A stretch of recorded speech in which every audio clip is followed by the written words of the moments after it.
Welcome to the course AWS solutions architect complete labs and project. तो ये course Hindi में है।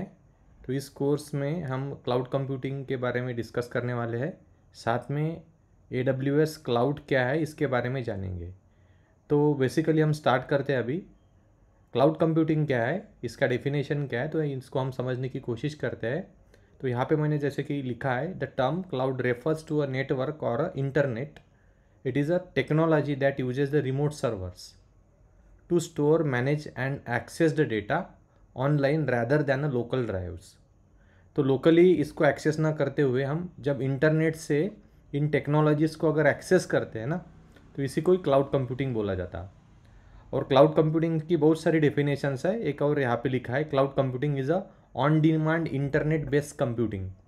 यानी इंटरनेट का यूज़ करके जैसी डिमांड आई सर्विस के लिए, या तो वो स्टोरेज की सर्विस हो सकती है, या तो वो डेटाबेस की सर्विस हो सकती है, या तो कोई अप्लीकेशंस हो सकते हैं। तो ऑन डिमांड जैसे हमारी रिक्वायरमेंट है, उस रिक्वायरमेंट के हिसाब से अगर जो डिमांड आती है उसको हम क्लाउड कंप्यूटिंग बोल सकते हैं। तो यहाँ पे जैसे लिखा है, where different services including servers, storage and applications are delivered to the user through the internet on pay per use basis. आप जैसे इसको इस्तेमाल करोगे उसके बेसिस पे आपको उसके पैसे पड़ेंगे। तो इसीलिए बोला है पे पर यूज़। जैसे जैसे यूज़ करोगे वैसे वैसे आपको इसके पैसे देने पड़ेंगे। तो इसका मीनिंग है। अब और क्लाउड कंप्यूटिंग का बहुत सारी डेफिनेशंस है यहाँ पे दी हुई, जैसे कि आप देख सकते हो। What is cloud, actually cloud क्या है? तो cloud computing is storing data applications on a remote server. यानी रिमोट सर्वर पे हम डेटा या एप्लीकेशंस रहते हमारे, उसको हम इंटरनेट का इस्तेमाल करके एक्सेस कर सकते हैं। और यहाँ पे दिया है, processing data applications from the server.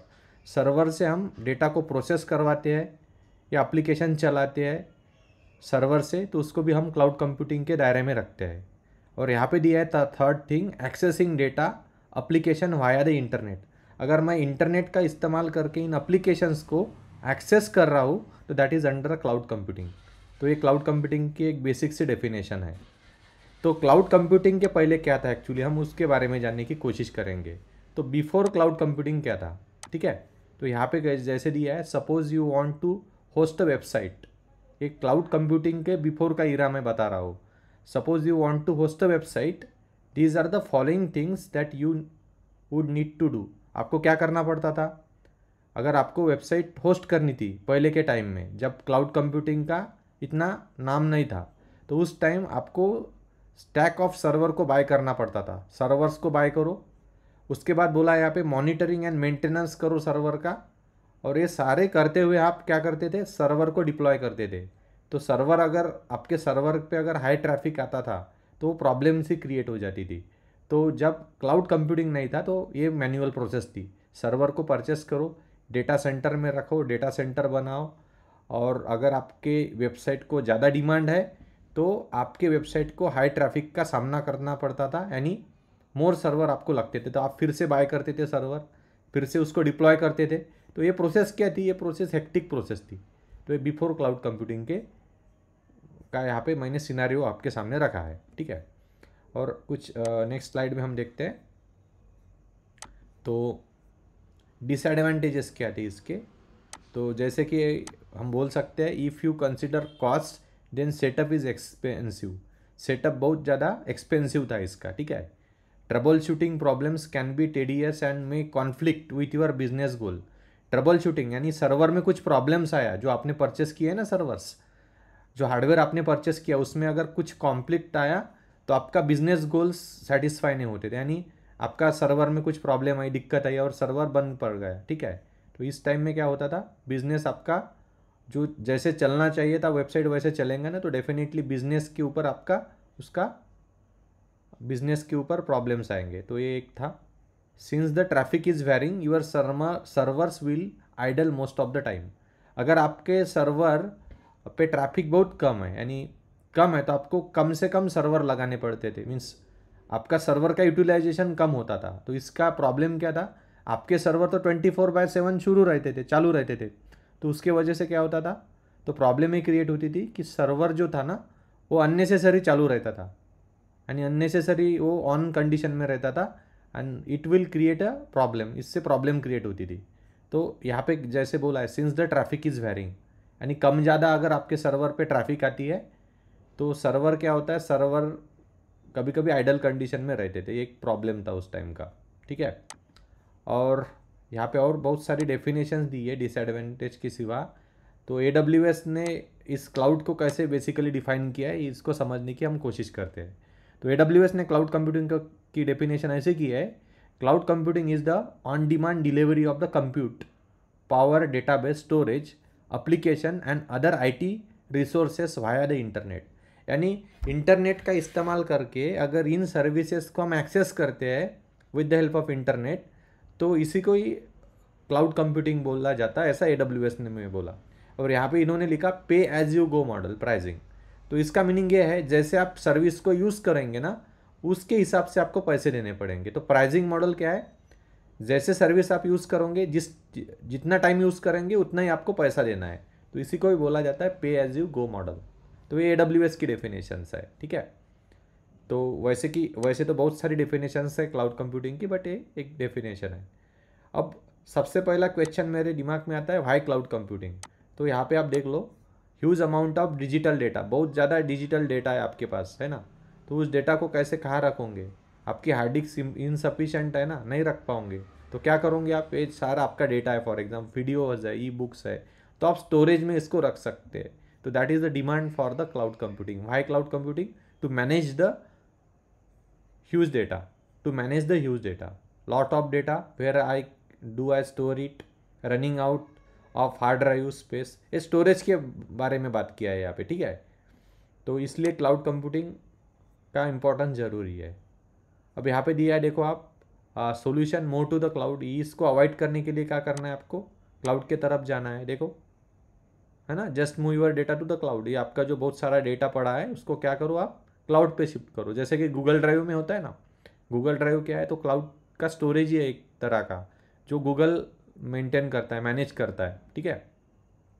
तो सॉल्यूशन आप क्या करते हो, आपका गूगल ड्राइव आप बढ़ाते हो और उसमें डेटा को क्या करते हो, आप ट्रांसफ़र करते हो। तो एक ये है।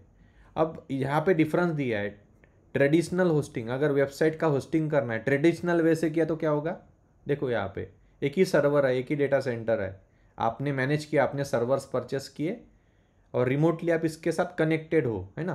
तो क्या प्रॉब्लम्स होंगी, तो यार ट्रेडिशनल होस्टिंग होगा। ट्रेडिशनल होस्टिंग ये थोड़ा प्रॉब्लमेटिक रहता है, यानी आपके डेटा सेंटर में अगर कुछ प्रॉब्लम्स क्रिएट हुए ना, तो इन दैट केस क्या होगा, आपका वेबसाइट अनरीचेबल हो जाएगा। अनरीचेबल मीन्स कोई यहाँ पे जाएगा नहीं इस सर्वर में अगर प्रॉब्लम हुआ।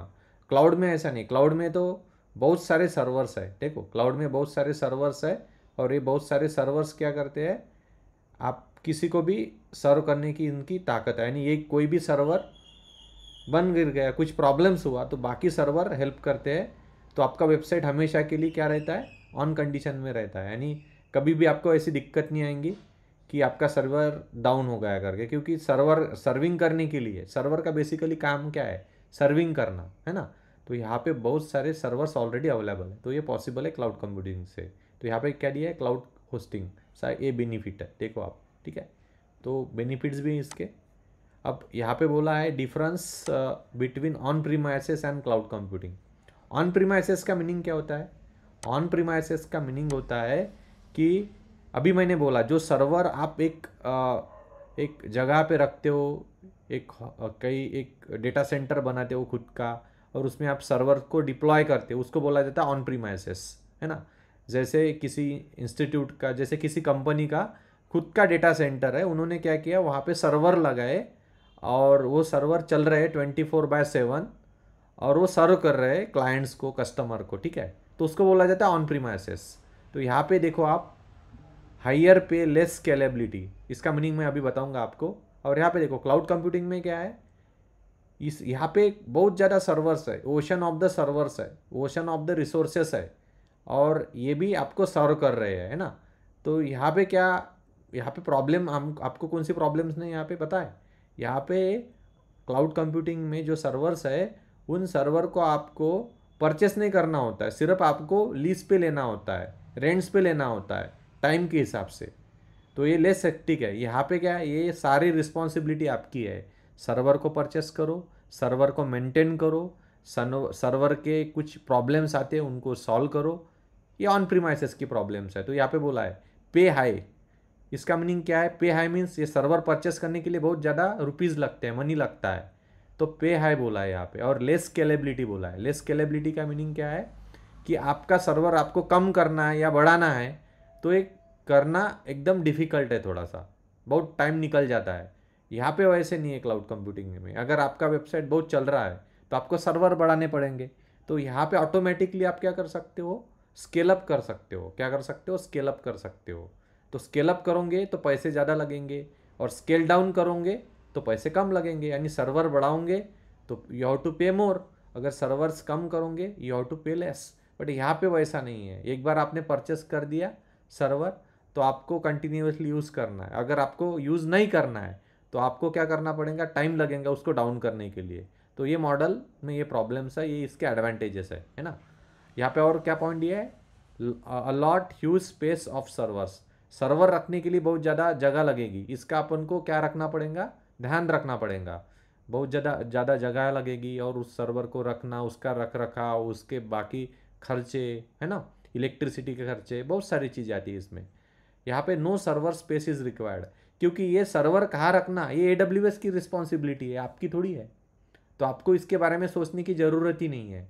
एक्चुअली सर्वर रखने के लिए जगह लगती है, बट ये आपका रिस्पॉन्सिबिलिटी नहीं, ये AWS का रिस्पॉन्सिबिलिटी है। तो यहाँ पे इसलिए बोला है no server space required. Appoint a team for hardware and software maintenance. इसका हार्डवेयर और सॉफ्टवेयर का मेंटेनेंस करने के लिए इन सर्वर्स का एक आपको इंजीनियर्स की टीम्स, प्रोफेशनल्स की टीम्स क्या करनी पड़ेंगी? हायर करनी पड़ेंगी, अपॉइंट करनी पड़ेंगी। यहाँ पे ऐसा ज़रूरी नहीं है, आपको कुछ नहीं करना है। आपको जो सर्विस चाहिए उसके लिए आपको सिर्फ लीज से लेना है। तो ये आपका काम ही नहीं है, आपको सिर्फ आवर के हिसाब से इस सर्वर्स को यूज़ करने के लिए पैसे देने हैं। यहाँ पे डेटा सिक्योरिटी बहुत पुअर है। Poor data security. Poor data security का मीनिंग ये है कि अगर आप इन सर्वर में कुछ प्रॉब्लम्स आया, कि सिक्योरिटी ब्रीचेस आए, तो इसको संभालते संभालते आपका बहुत वक्त निकल जाएगा। बट यहाँ पे क्लाउड कंप्यूटिंग में वो प्रॉब्लम नहीं है, क्योंकि क्लाउड कंप्यूटिंग में क्या है, AWS का खुद का उनका टीम है, इस वो उनकी रिस्पॉन्सिबिलिटी है। वो अपने सर्वर का ध्यान रखेंगे, कुछ वहाँ पे सिक्योरिटी इशू आता है तो वो ध्यान रखेंगे, है ना।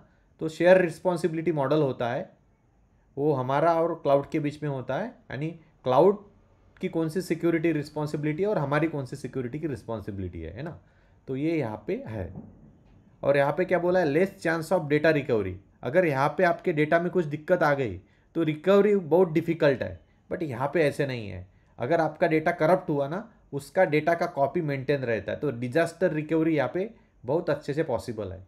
तो एक चीज़ यहाँ पे है, that is a cloud computing. Means AWS हो गया, माइक्रोसॉफ्ट अजूर हो गया, GCP हो गया, तो इनके पास वो फैसिलिटी अवेलेबल है। तो उसको बोला जाता है डिजास्टर रिकवरी। यानी अगर यहाँ पे कुछ डेटा छोड़ दो, अगर यहाँ पे डेटा सेंटर में कुछ दिक्कत आ गई, अर्थक्वेक आ गया या कुछ फायर वगैरह का प्रॉब्लम इशू आ गया, तो यहाँ पे क्या हो गया? आपका डेटा गया ना काम से। बट यहाँ पे वैसा नहीं है, आपका डेटा सेफ है बिल्कुल, क्योंकि उसका बैकअप, उसकी कॉपीज़ बना के रखी जाती है। तो इसका एडवांटेज है। और ये फास्ट भी है इससे, है ना।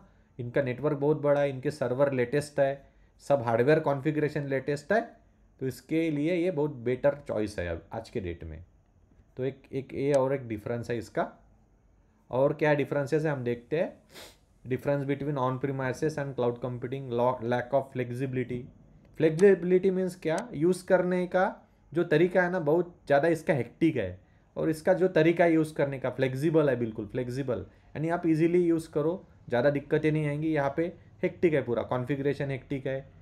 और क्या है देखो, नो ऑटोमेटिक अपडेट्स। यहाँ पे अगर कुछ सॉफ्टवेयर्स है, अगर आपका कोई ऑपरेटिंग सिस्टम है, उसका अगर आपको अपडेट लेना है तो उसमें बहुत ज़्यादा दिक्कतें हैं। बट यहाँ पे नहीं है।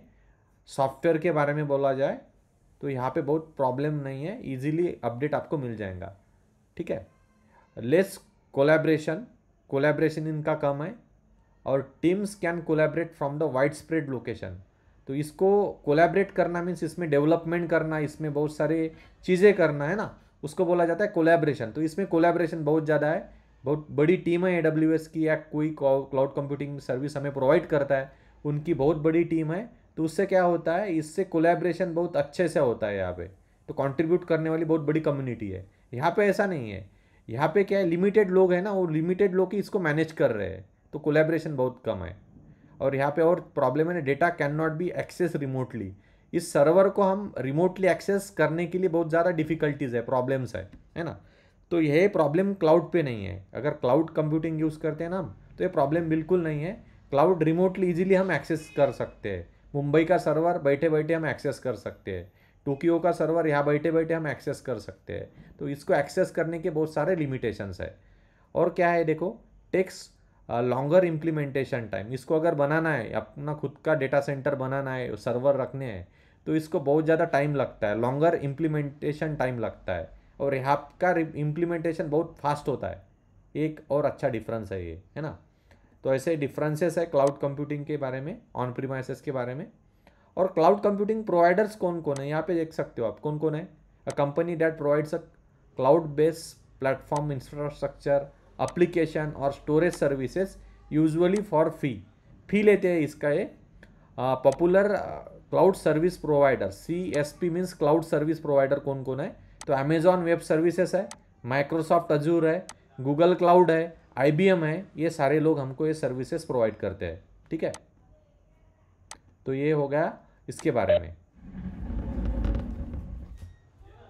सूरज सूरज हाँ बोलून राहिला, जोरात मी लेक्चर घेऊन राहिलो का, हा जोरात बोलून राहिला, रोज वेळ घेणार जा रे बा वर जा, बोलू नका जोरात जोरात,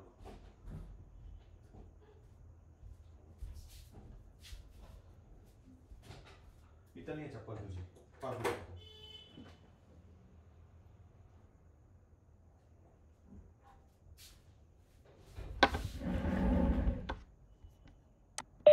ओके, तो ये क्लाउड सर्विस प्रोवाइडर के बारे में हो गया। देन हम डिस्कस करते हैं यहाँ पे क्लाउड कंप्यूटिंग टेक्नोलॉजीज कौन कौन सी है। तो बेसिकली क्लाउड कंप्यूटिंग टेक्नोलॉजी यानी यहाँ पे जैसे कि हम देख सकते हैं वर्चुअलाइजेशन पे काम करता है। वर्चुअलाइजेशन का मीनिंग क्या होता है, बहुत आसान तरीका है, यहाँ पे डेफिनेशन भी दी है। Virtualisation is a partitioning of single physical server into the multiple logical servers. अब यहाँ पे देखो, ये ट्रेडिशनल जो डेटा सेंटर रहता है, यहाँ पे क्या होता है एक्चुअली, तब आपको वर्चुअलाइजेशन कॉन्सेप्ट इजीली समझ में आ जाएगा। तो ट्रेडिशनल जो डेटा सेंटर होता है, यानी जो ट्रेडिशनल करते हैं, तो यहाँ पे क्या होता है, तो यहाँ पे हार्डवेयर होता है, हार्डवेयर के ऊपर ऑपरेटिंग सिस्टम होती है। कोई भी अगर सर्वर रहा तो उसमें क्या कॉमन होता है, हार्डवेयर कॉमन होता है। हार्डवेयर में क्या होता है, हार्ड डिस्क होती है, रैम होता है, CPU होता है, GPU होता है, इसको हार्डवेयर बोलते हैं हम। उसके ऊपर क्या रहता है, उसके ऊपर ऑपरेटिंग सिस्टम रहती है, यानी विंडोज सर्वर हो गया तो Windows operating system, Linux server हुआ तो लिनक्स ऑपरेटिंग सिस्टम। और उसके ऊपर क्या होता है, तो उसके ऊपर एप्लीकेशंस होते हैं। तो ये नॉर्मल एक डेटा सेंटर का सेटअप हो गया। बट वर्चुअलाइजेशन में क्या होता है, जो बेसिकली क्लाउड कंप्यूटिंग यानी जो क्लाउड सर्विस प्रोवाइडर रहते हैं ना, वो करते हैं। अब ये भी करने लगे हैं, बट ये जो क्लाउड सर्विस प्रोवाइडर करते हैं, तो वहाँ पे वर्चुअलाइजेशन कैसे होता है, तो वो क्या करते हैं, उनके पास बहुत बड़ा इंफ्रास्ट्रक्चर होता है, बहुत सारे हार्डवेयर्स होते हैं। हार्डवेयर्स यानी CPU, रैम, GPU, है ना, ये बहुत सारा उनका हार्डवेयर का पूल होता है। तो ये क्या करते हैं, इस हार्डवेयर को एक वर्चुअलाइजेशन लेयर से, उसको ही हाइपरवाइजर बोला जाता है। क्या बोला जाता है, हाइपरवाइजेशन। तो हाइपरवाइजेशन से कवर करते हैं। तो हाइपरवाइजर क्या करता है, इनको, ये जो है ना, ये बहुत सारा हार्डवेयर है ना, इनको किस में कन्वर्ट करता है, इनको वर्चुअल मोड में कन्वर्ट करता है। देखो, ये बहुत सारा जो हार्डवेयर है ना, तो इन हार्डवेयर का एक पूल बनाया जाता है, एक कॉमन पूल बनाया जाता है, और उसके ऊपर हाइपरवाइजर को इंस्टॉल किया जाता है। हाइपरवाइजर यानी फॉर्मवेयर, उसको बोला जाता है टाइप 2 हाइपरवाइजर, है ना। एक सॉफ्टवेयर होता है, ये फॉर्मवेयर बोला जाता है उसको। और वो फॉर्मवेयर इंस्टॉल करके उस फॉर्मवेयर के ऊपर नंबर ऑफ जितना चाहे मर्जी चाहे उतनी ऑपरेटिंग सिस्टम को इंस्टॉल किया जाता है। यानी एक हार्डवेयर का पूल पूरा, और उसके ऊपर बहुत सारी ऑपरेटिंग सिस्टम चलती है, उसको ही वर्चुअल मशीन बोला जाता है। तो यहाँ पे आप देख सकते हो सेम चीज़ यहाँ पे है, सेम चीज़ यहाँ पे है। बट ये कैसे है पता है क्या, ये चीज़ें वर्चुअल मोड में है। CPU है तो वर्चुअल मोड में है, रैम है तो वर्चुअल मोड में है, स्टोरेज है तो वर्चुअल मोड में है। तो यहाँ से उठाते हैं, है ना। तो ये कौन प्रोवाइड करवा के देता है, वर्चुअलाइजेशन लेयर प्रोवाइड करवा के देता है। तो इसी कॉन्सेप्ट को बोला जाता है वर्चुअलाइजेशन। ठीक है, तो यहाँ पे दिया definition, virtualization is a partitioning of single physical server into the multiple logical servers. It involves using specialized software called as a virtual machine monitor, VVM और hypervisor बोला जाता है इसको। तो एक स्पेशल टाइप का सॉफ्टवेयर होता है, इस सॉफ्टवेयर का नाम है फर्मवेयर। तो ये क्या करता है, इनको वर्चुअल मोड में कन्वर्ट करता है, ये जो है ना। और सपोज यहाँ पे सपोज है, लेट सपोज मैं यहाँ पे डिस्कस भी कर सकता हूँ। यहाँ पे सपोज 10 CPU है ना, 10 CPU। यहाँ पे सपोज रैम है, यहाँ पे रैम है लेट सपोज 10 CPU है, और रैम है लेट सपोज 50 GB की रैम है।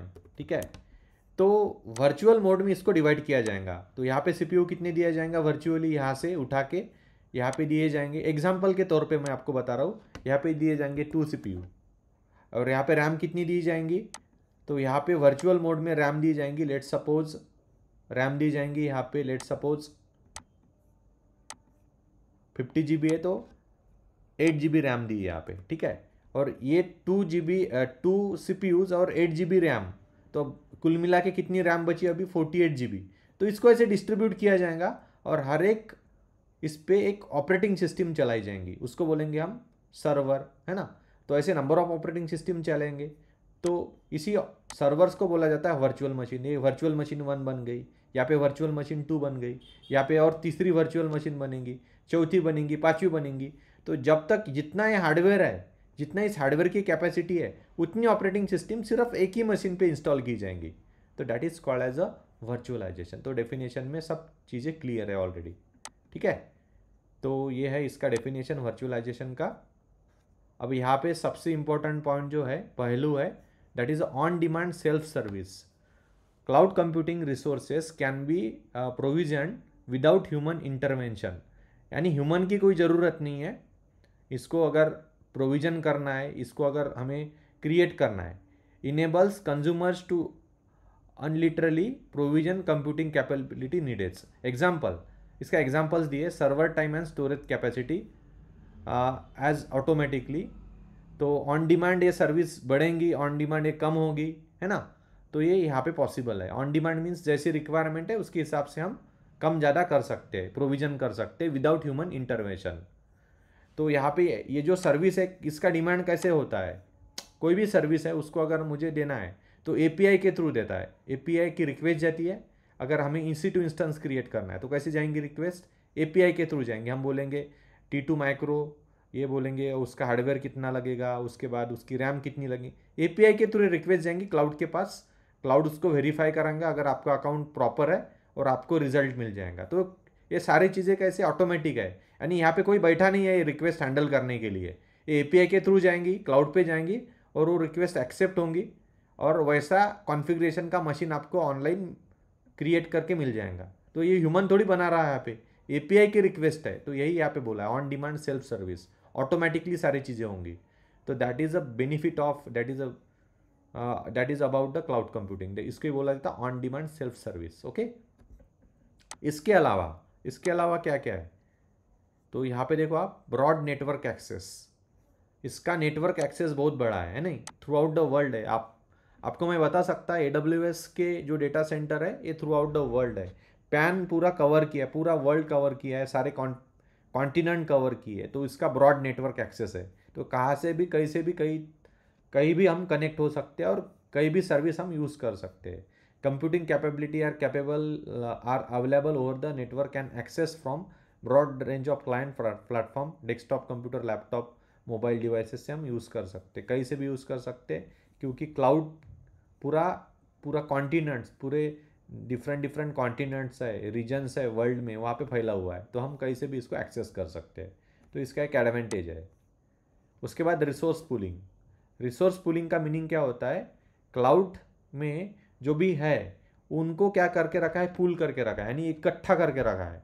फॉर एग्जांपल मुंबई रीजन है, मुंबई रीजन में एक डेटा सेंटर है, उसको हम अवेलेबिलिटी जोन बोलते हैं। तो अवेलेबिलिटी जोन में जितने भी डिवाइसेस होंगे, सर्वर्स होंगे, उनका क्या बना के रखा है, पूल बना के रखा है ना। पूल यानी उनको पूरा एक जगह पे रखा हुआ है, तो उससे क्या है, जिनको जितना हार्डवेयर चाहिए, जैसा चाहिए, वो उससे उठा सकता है, एक्सेस कर सकता है, उसको बोला जाता है रिसोर्स पूलिंग। आप समझो, अब एग्जांपल दिया जाए तो स्विमिंग टैंक में कितना पानी है, बहुत ज़्यादा पानी है। उसमें से एक गिलास अगर पानी हमने उठाया तो कम होगा क्या पानी उसका? थ्योरेटिकली बोला जाए तो कम होगा, पर प्रैक्टिकली हमको ऐसा कभी लगेगा नहीं उसका पानी कम हो गया। यानी बोलने का तात्पर्य ये है मेरा कि AWS का रिसोर्सेस, AWS के जो हार्डवेयर है वो इतने ज़्यादा है कि उसमें से थोड़ा से भी उठाएंगे, कम ज़्यादा भी उठाएंगे तो इतना डिफरेंस नहीं आएगा। उसको ही बोलते हैं हम रिसोर्स पूल, ठीक है। तो उनका बहुत बड़ा सेटअप ऑलरेडी लगा पड़ा हुआ है, ठीक है। हाँ, और इसमें सबसे अच्छा चीज़ है rapid elasticity. Rapid elasticity means क्या होता है कि अगर आपका वेबसाइट बहुत अच्छे से चल रहा है, बहुत ज़्यादा ट्रैफिक है वेबसाइट के ऊपर, तो आपको सर्वर्स डेफिनेटली ज़्यादा लगेंगे, ज़्यादा से ज़्यादा सर्वर्स लगेंगे। तो ये सर्वर ऑटोमेटिकली मैक्सिमम क्वांटिटी में क्रिएट होंगे, तो उसको बोलेंगे हम स्केल अप करना। यानी एग्जांपल के तौर पे नेटफ्लिक्स में जो ट्रैफिक होता है, नेटफ्लिक्स जो वेबसाइट है ना, उस वेबसाइट वो वेबसाइट जो रहता है नेटफ्लिक्स में, जो डिमांड रहती है कस्टमर की ऑनलाइन सीरीज देखने के लिए, जो भी है XYZ, तो उसकी डिमांड फ्राइडे सैटरडे संडे को ज़्यादा रहती है। तो उस टाइम हमको सर्वर्स को बढ़ाना पड़ता है, तो उसको बोला जाता है स्केल अप करना। और बाकी डेज में डिमांड कम है तो उसको बोला जाता है स्केल डाउन करना। तो स्केल अप और स्केल डाउन यानी कम करना, ठीक है ना। तो ये पॉसिबल है क्लाउड में, उसको बोला जाता है रैपिड इलास्टिसिटी मीन्स क्या, स्केलेबल प्रोविजनिंग और ability to provide scalable services. Scales का मीनिंग होता है कम ज़्यादा करना, तो इसमें हम कम ज़्यादा कर सकते हैं। तो हम जितना ज़्यादा सर्वर्स बढ़ाएंगे उतना बिल ज़्यादा आएगा, जितना ज़्यादा हम सर्वर्स कम यूज़ करेंगे उतना बिल कम आएगा, है ना। सिंपल है बहुत। तो ये scale down, scale up, scale out, ये सारी चीज़ें हम कर सकते हैं, क्लाउड में पॉसिबल है। तो दो टाइप की स्केलिंग होती है, horizontal scaling and vertical scaling. Vertical scaling का मीनिंग क्या होता है कि जो आपका सर्वर है ना, एक ही सर्वर में क्या करना, तो एक ही सर्वर में आपको क्या करना है, आप उस सर्वर की कैपेसिटी बढ़ानी है। देखो, दो टाइप का स्केलिंग होता है, एक होता है वर्टिकल स्केलिंग, एक होता है हॉरिजेंटल स्केलिंग। वर्टिकल स्केलिंग का मीनिंग क्या होता है कि ये जो एक सर्वर है, इस सर्वर में क्या करना, वर्टिकल स्केलिंग में इस सर्वर का कैपेसिटी बढ़ाना या कम करना, उसको बोला जाता है वर्टिकल स्केलिंग। और हॉरिजेंटल स्केलिंग किसको बोला जाता है, हॉरिजेंटल स्केलिंग बोला जाता है कि ऐसे नंबर ऑफ सर्वर क्रिएट करना ऑटोमेटिकली, उसको बोला जाता है हॉरिजेंटल स्केलिंग। ऐसे मैक्सिमम सर्वर बनाना, इस टाइप के, उसको बोला जाता है हॉरिजेंटल स्केलिंग। तो ये होता है, that is a rapid elasticity. दोनों भी पॉसिबल है क्लाउड में। तो इसके प्रैक्टिकल हम आने वाले टाइम में देखेंगे, ठीक है। तो ये क्लाउड कंप्यूटिंग के बारे में बहुत सारी चीज़ें हैं जो मैं वन बाय वन आपको एक्सप्लेन कर रहा हूँ। अब यहाँ पे बोला है मेजर्ड सर्विस। मेजर्ड मीन्स क्या, तो आप जितना यूज़ करोगे ना उतना आपको पैसा देना है, पे पर यूज़। तो AWS का मॉडल है पे एज यू गो मॉडल, यहाँ पे इन जनरल लिया है पे पर यूज़। तो जैसे आप यूज़ करोगे उस हिसाब से आपको बिल देना पड़ेगा, है ना। 1 आवर का इस्तेमाल करोगे 1 आवर के ही पैसे लगेंगे, सेकेंड आवर के पैसे नहीं लगेंगे। अगर आपने 60 मिनट यूज़ किया है तो आपको उतना ही पैसा लगेगा, 2 आवर्स का पैसा नहीं लगेगा, है ना। तो 1 आवर का ही पैसा लगेगा। तो ये पॉसिबल है, मेजर्ड होता है सर्विस, हम मेजर जितना चाहिए उतना यूज़ कर सकते हैं। क्लाउड सर्विस डिलीवरी मॉडल, तो बेसिकली अब यहाँ पे देखो, ये बहुत इंपॉर्टेंट पॉइंट है इस सिनेरियो में, क्लाउड सर्विस डिलीवरी मॉडल। तो क्लाउड जो सर्विस प्रोवाइड किए करते हैं, AWS हो गया, माइक्रोसॉफ्ट हो गया या गूगल हो गया, तो ये उनकी सर्विस देने का एक मॉडल है। तो कौन सा मॉडल है, देखो, a model for enabling convenient and on demand network access to a shared pool of resources according to the abstraction level of capability provided by the cloud service provider. 3 types of service models are use. पहला है infrastructure as a service, IaaS। दूसरा है platform as a service, और third है software as a service. हम इनको जानने की कोशिश करते हैं वन बाय वन। तो इंफ्रास्ट्रक्चर एज अ सर्विस क्या होता है, प्लेटफॉर्म एज अ सर्विस क्या होता है, तो इन 3 कैटेगरी, ये मेन कैटेगरी एक्चुअली, तो इन मेन कैटेगरी में सर्विस को प्रोवाइड किया जाता है। तो आपको मैं इसको बता सकता हूँ। तो पहला इसमें infrastructure as a service. Infrastructure as a service का मीनिंग क्या होता है, समझने की कोशिश करो। ऑन प्रीमाइसेस जो इंफ्रास्ट्रक्चर है उसको अगर आपको चाहिए तो इसको बोला जाता है इंफ्रास्ट्रक्चर एज अ सर्विस, ठीक है ना। इंफ्रास्ट्रक्चर एज अ सर्विस क्या है, ऑन प्रीमाइस जो सर्वर्स है हार्डवेयर है, ये हार्डवेयर मुझे लीज पे चाहिए, पूरा हार्डवेयर है ना, ये हार्डवेयर अगर मुझे लीज पे चाहिए तो इसको बोला जाता है इंफ्रास्ट्रक्चर एज अ सर्विस। अब हार्डवेयर कौन सा है, तो सिंपली है उनके सर्वर्स है, वो जो भी है, तो उसको बोला जाता है इंफ्रास्ट्रक्चर एज अ सर्विस। उसको अगर मुझे लीज पे लेना है तो यहाँ पे दिया है IaaS is also known as hardware as a service. अगर क्लाउड से मुझे हार्डवेयर लीज पे चाहिए आवर के हिसाब से या कुछ डे के हिसाब से या मंथ के हिसाब से, तो उसको बोला जाता है infrastructure as a service. Computing resources such as processing power, memory, storage and networking components are offered as a service. ये जो चीज़ें हैं ना, ये चीज़ें आपको मिलेंगी, उसी को ही बोला जाता है infrastructure as a service. Consumers have control over the operating system and deployed applications. तो अपने हिसाब से हार्डवेयर आप परचेस करो, नॉट परचेस, लीज पे लो, और उस पे ऊपर आप आपका हिसाब से ऑपरेटिंग सिस्टम को इंस्टॉल करो, तो इसको बोला जाता है इंफ्रास्ट्रक्चर एज अ सर्विस।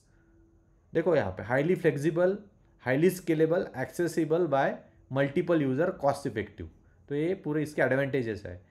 हम अगर कोई हार्डवेयर मार्केट से परचेस करने जाए तो बहुत उसका कॉस्ट बहुत ज़्यादा होता है, तो ये करने से अच्छा क्या करो, उस हार्डवेयर को क्या करो, आप रेंट से लो ना, वो सबसे अच्छी बात रहेगी, है ना। तो पैसे भी नहीं लगेंगे, जितना मर्जी यूज़ करना है उतना यूज़ करो और उतने पैसे आप दो।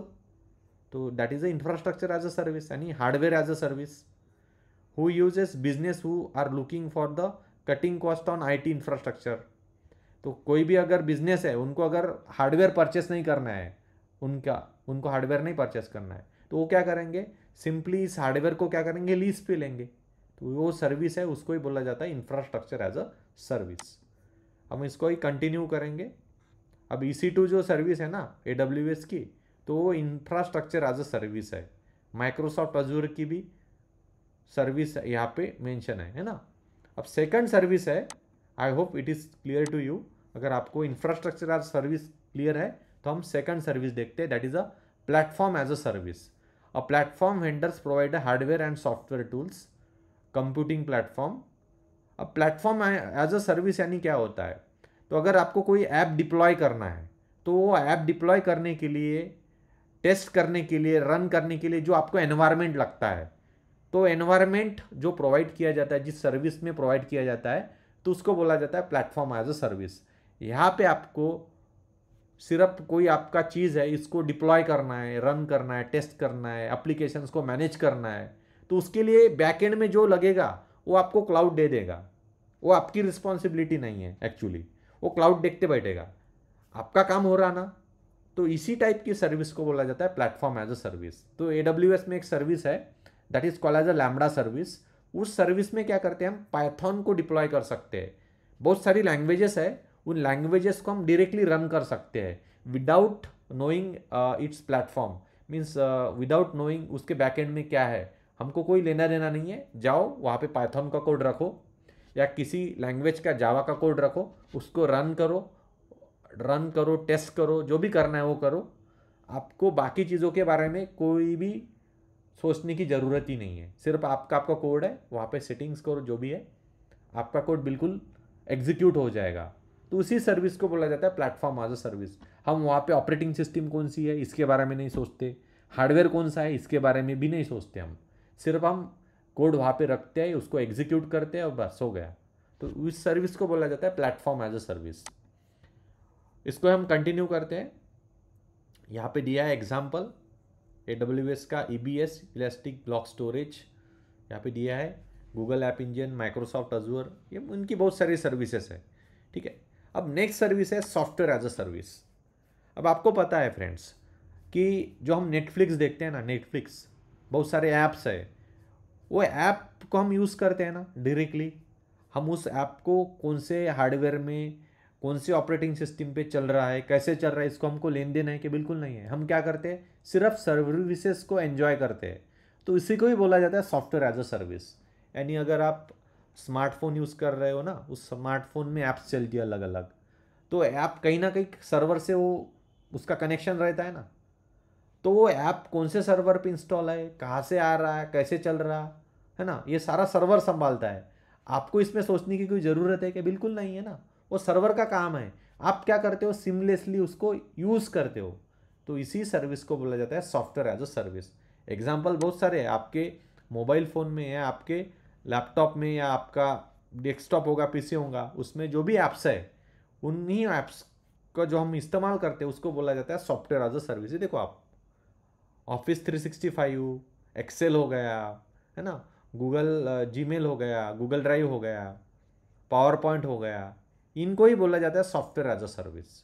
तो इसका बेस्ट एग्जांपल है। और नेटफ्लिक्स एक ऐप ही है ना, तो नेटफ्लिक्स कहाँ पे डिप्लॉयड है, AWS पे डिप्लॉय है। तो क्या है नेटफ्लिक्स, क्या है, सॉफ्टवेयर एज अ सर्विस। हम उसका मंथली सब्सक्रिप्शन जो देते हैं वो किसके लिए बेसिस पे देते हैं, मंथली जब जितना हम यूज़ करते हैं उतना ही देते हैं ना, साल का थोड़ी देते हैं। तो कौन सी सर्विस है वो, software as a service. I hope it is clear to you. तो ये जो है ना एक एग्जाम्पल दिया है यहाँ पे, जो भी सर्विस है उस सर्विस को हम जो जब यूज़ करते हैं उसमें कौन कौन सी चीज़ें हैं, उन चीज़ों को हम डिस्कस करते हैं। अगर हमारा ऑन प्रीमाइसेस रहे, ऑन प्रीमाइसेस मीन्स खुद का डेटा सेंटर, तो हम सारा हार्डवेयर परचेस करते हैं। तो इसमें जो भी चीज़ें हैं ये वाली, नेटवर्किंग हो गया, स्टोरेज हो गया, सर्वर हो गया, ऑपरेटिंग सिस्टम हो गया, वर्चुअलाइजेशन हो गया, मिडलवेयर हो गया, रन टाइम हो गया, डेटा हो गया, एप्लीकेशन, ये पूरा इसका पूरा का रिस्पॉन्सिबिलिटी हमारा है अगर ये ऑन प्रीमाइसेस है तो। ऑन प्रीमाइसेस मीन्स क्या, जो डेटा सेंटर हमने खुद ने बनाया है, तो उसमें ये पूरे चीज़ों का हमको क्या करना पड़ता है, रिस्पॉन्सिबिलिटी लेनी पड़ती है। तो इसको बोला जाता है ऑन प्रीमाइसेस।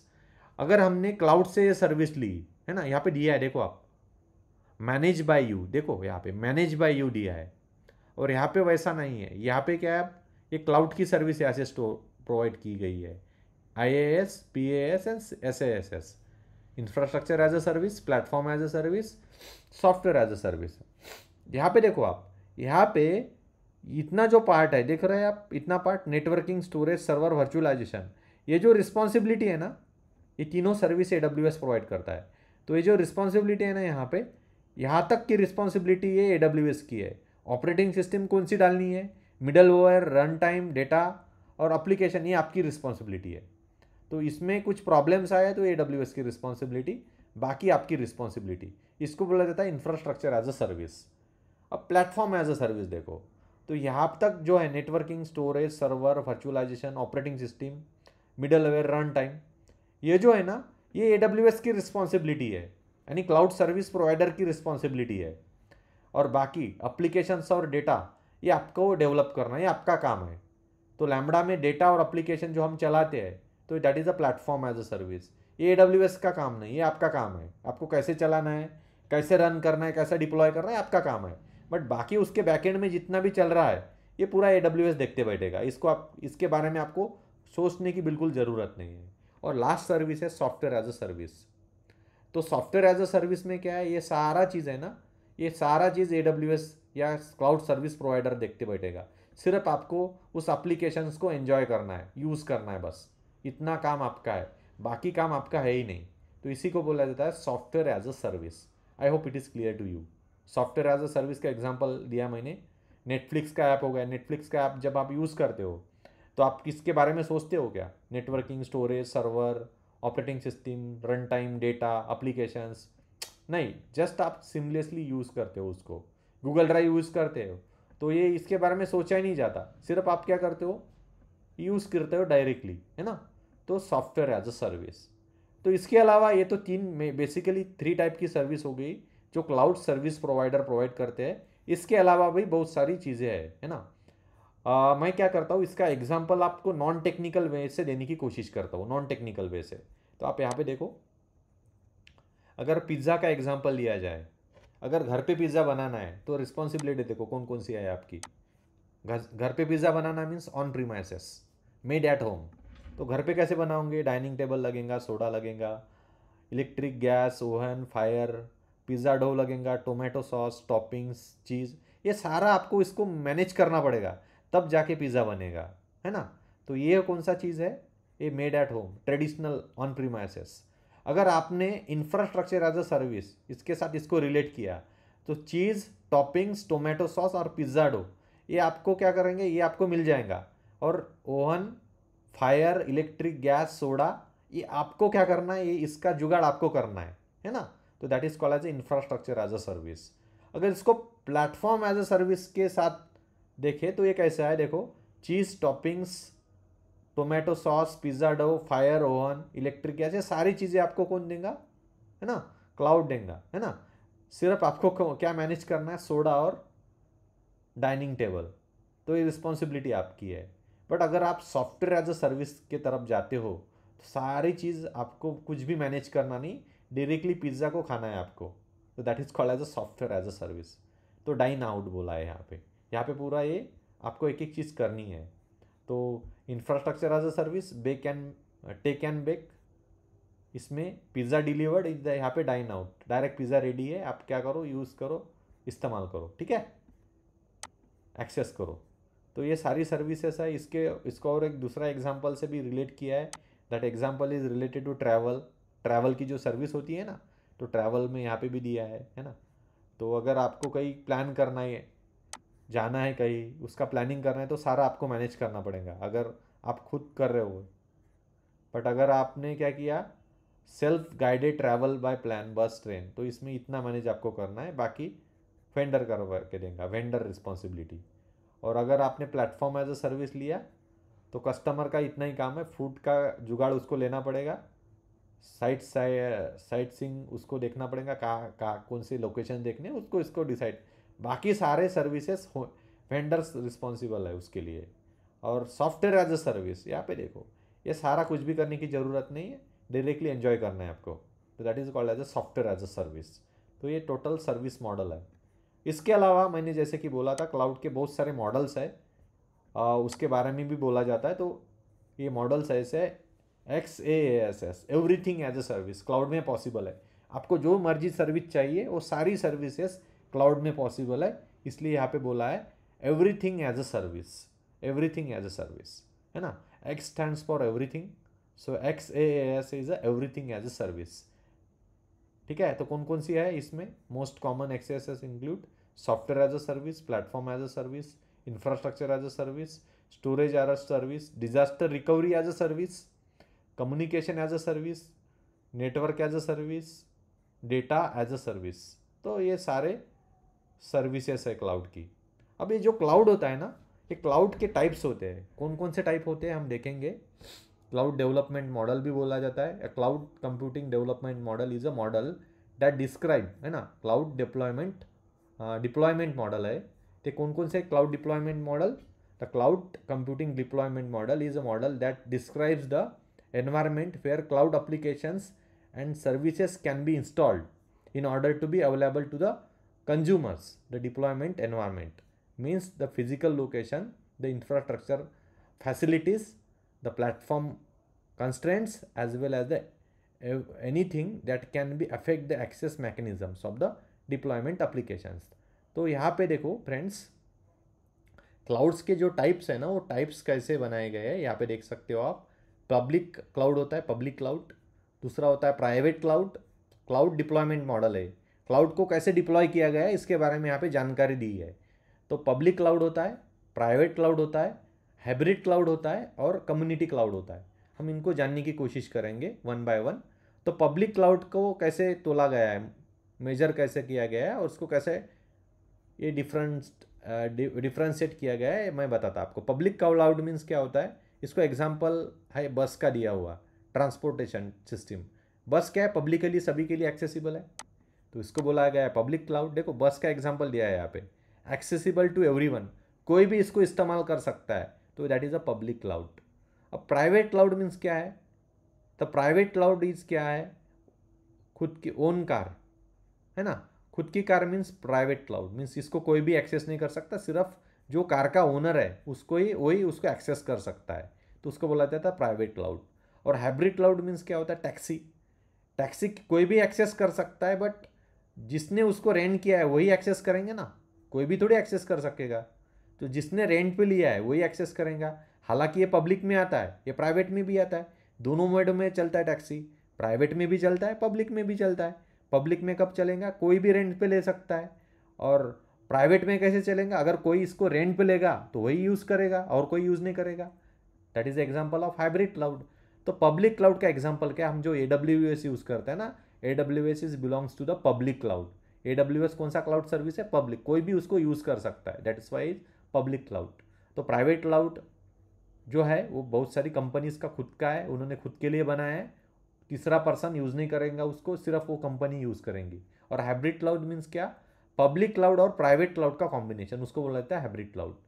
ठीक है, तो कोई कंपनी की रिक्वायरमेंट है, उनको सिक्योरिटी से बहुत टफ लेना देना है, तो वो क्या करेंगे, अपना जो डेटा है वो पब्लिक में रखेंगे कुछ डेटा, और कुछ डेटा प्राइवेट में रखेंगे। जो ज़्यादा सिक्योर डेटा चाहिए तो वो खुद के क्लाउड में रखेंगे, कुछ डेटा पब्लिक में रखेंगे, दोनों का यूज़ करेंगे कंबाइंडली, तो उसको बन जाएगा हाइब्रिड क्लाउड। तो that is the definition of hybrid cloud. तो थ्री टाइप के क्लाउड होते हैं, इसके अलावा भी बहुत सारे डेफिनेशंस है। यहाँ पे आप देख सकते हो प्राइवेट क्लाउड यहाँ पे डिफाइन किया है। A private cloud is a cloud service that is exclusively offered to one organisation. A private cloud can either inside an organisation और remotely manage by third party.